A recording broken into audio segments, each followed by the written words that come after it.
Alors Philippe Limousin, par où on commence pour retracer votre carrière sous l'uniforme noir du Cadre Noir? Eh ben, avant d'être sous l'uniforme noir, il a d'abord fallu être militaire. Donc je suis rentré à l'armée en 69 avec l'objectif d'essayer d'intégrer le Cadre Noir. Bon, voilà. Il m'a fallu 3 ans militaire avant de pouvoir postuler, rentrer au stage sous-maître, que j'ai fait en 72. Bon, j'ai bien failli ne pas rentrer parce que j'étais très grand et qu'à l'époque les aiguillets étaient plutôt et sont toujours de taille moyenne, si vous voulez. Bon, je suis toujours le plus grand par la taille en tout cas. Et depuis 72, je suis rentré en 73 et porté la tenue noire, voilà. Alors quelles ont été les grandes dates, les grandes échéances internationales pour vous sous l'uniforme du Cadre Noir? Bon, bien les grandes dates, c'est d'abord l'entrée au Cadre Noir. C'était vraiment pour moi pas un aboutissement, mais enfin j'ai mis le pied à l'étrier, on peut dire que c'est comme ça. Et puis ensuite, assez rapidement, en 86, j'ai été champion de France avec un cheval que j'avais fait acheter à l'école qui s'appelait Iris de la Fosse. Et dans ces années-là, 86 jusqu'à 90 et plus, avec Iris de la Fosse, il n'est pas content parce qu'il a une jument qui est dans les alentours. Hein, et les talons n'est pas toujours facile. Voilà, il la sent. Dans ces années-là, j'ai eu la chance de participer à quelques grands concours internationaux, dont les championnats d'Europe, Aix-la-Chapelle et les Jeux Olympiques de Séoul. Voilà, ça c'est des dates qui marquent vraiment dans la vie d'un cavalier.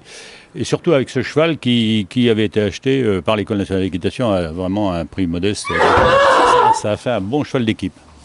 Ses principales qualités, quels souvenirs marquants vous avez avec lui, outre les Jeux Olympiques?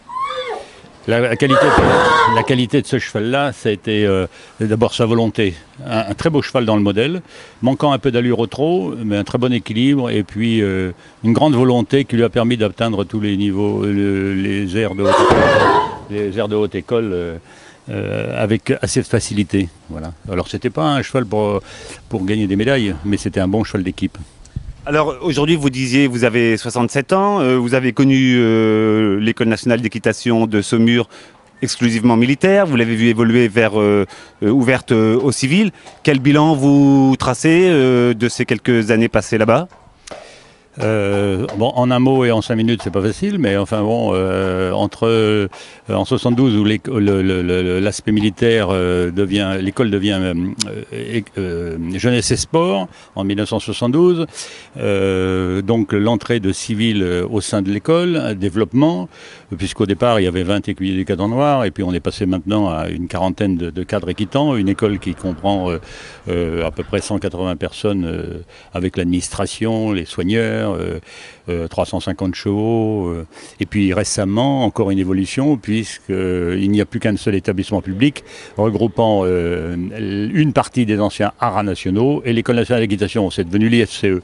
Alors là encore de nouvelles perspectives, certainement de qualité pour le développement de l'école, pour le Cadre Noir. Bon, on va voir, j'espère que ça va continuer, qu'on va continuer à considérer ce corps que moi j'ai estimé un corps d'élite parce que j'y ai connu beaucoup d'écuyers de qualité, avec beaucoup de talent. Il y a toujours ici à l'école de cavaliers de haut niveau. Quelquefois je me pose la question pour savoir si le système administratif correspond vraiment bien à ce corps qui devrait être un corps d'élite. On pourrait comparer à l'opéra. Les moyens nécessaires, les chevaux nécessaires pour être à haut niveau, continuer à participer à la compétition, c'est quelque chose qui coûte très cher. Et quelque part, ce n'est pas forcément dans l'air du temps. Alors aujourd'hui, vous êtes encore en compétition avec votre cheval Rock'n'Roll. Quelles sont les perspectives, les projets, les sélections? C'est quoi votre but aujourd'hui en concours? Alors Rock'n'Roll, c'est un cheval qui est né chez moi. Je connais exactement l'endroit où il est né. C'est un fils d'un étalon que j'ai amené au niveau Grand Prix, un poulain que j'avais acheté en Hollande à 16 mois. Je suis content d'avoir... Il s'appelait Yoris, il est toujours en vie, il a 24 ans, en retraite à la maison, et c'est son fils. Donc son fils aborde le Grand Tour l'année prochaine. Pour l'instant, ici à Deauville, je participe au Medium Tour, c'est-à-dire c'est entre le petit tour et le grand tour, c'est-à-dire c'est le début du passage du piaffe et les changements de pied au temps, enfin tous les airs qu'on retrouve dans le Grand Prix olympique. Et mon objectif, c'est en fin d'année, début de l'année prochaine, de participer voilà, à ce grand tour. Mon problème avec rock'n'roll, vous l'avez entendu, c'est que c'est un étalon et qui est parfois amoureux et qui considère aussi les Hongres comme des rivaux. Même, il ne fait pas la différence. Lui, voilà. Donc c'est parfois, la concentration n'est pas toujours facile, mais c'est un cheval qui a énormément de qualité. J'y crois beaucoup. Et puis l'objectif, bon, une fois qu'il aura fait le Grand Prix, je le ferai pendant quelques années. Combien de temps, je ne sais pas, ça dépend du physique. Et puis j'ai la chance d'avoir un de mes fils qui monte aussi au niveau Grand Prix. Il en héritera dans des conditions peut-être, parce que lui, c'est pas son métier, il est à Paris. Bon, voilà. Mais on me dit que vous n'êtes pas prêt de raccrocher parce qu'on me dit même que vous débourrez encore des 3 ans. Oui, je ne suis pas prêt de raccrocher, si vous voulez. Je vais quitter le cadre noir, mais je ne quitterai pas le métier d'écuyer. Je changerai de costume. Voilà. Et vous restez toujours dans le Saumurois? Toujours, bien sûr. Je suis installé là-bas depuis tellement longtemps que c'est devenu ma ville, quoi. C'est ça. Alors bon courage pour ce concours à Deauville. Merci Philippe. Merci. Merci beaucoup.